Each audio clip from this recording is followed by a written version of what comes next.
Pembangunan IKN dongkrak arus kapal Pelindo Regional 4. PT Pelabuhan Indonesia, Persero, Regional 4 mencatat peningkatan kinerja pada semester pertama tahun 2024 dibandingkan periode yang sama tahun lalu.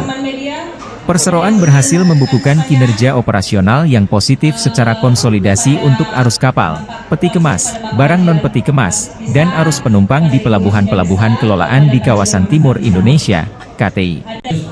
Demikian dipaparkan Eksekutif Direktur 4 Pelindo Regional 4, Abdul Aziz dalam Coffee Morning Rabu, 31 Juli 2024. Ia mengatakan adanya kunjungan kapal peti kemas, kapal Roro, serta meningkatnya kegiatan kapal curah kering yang melakukan pemuatan batu pecah untuk pembangunan Ibu Kota Nusantara, IKN, di Pelabuhan Parepare menjadi salah satu pemantik peningkatan kinerja khususnya untuk layanan kapal pada semester pertama tahun ini.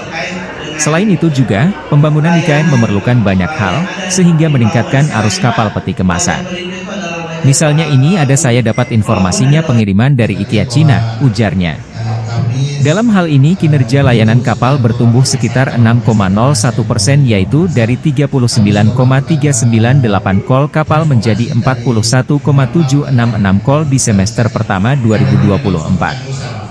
Untuk realisasi arus peti kemas periode sampai dengan Juni 2024 tumbuh sekitar 9,66% dibandingkan periode yang sama tahun lalu, yakni dari 1.072.305 TEUs menjadi 1.175.853 TEUs, kata Abdul Aziz. Peningkatan tertinggi ada di Balikpapan dan juga Samarinda. Selanjutnya layanan non-peti kemas mengalami pertumbuhan yang cukup signifikan yaitu 77,1% dibandingkan semester pertama tahun lalu. Di mana periode yang sama tahun ini arus barang non-peti kemas berhasil menggapai realisasi sebanyak 38.206.885 ton M3. Sementara untuk arus penumpang, Pelindo Regional 4 juga mencatat pertumbuhan kinerja sebesar 9,54% dari 3.259.657 orang menjadi 3.570.741 orang pada 6 bulan pertama tahun 2024.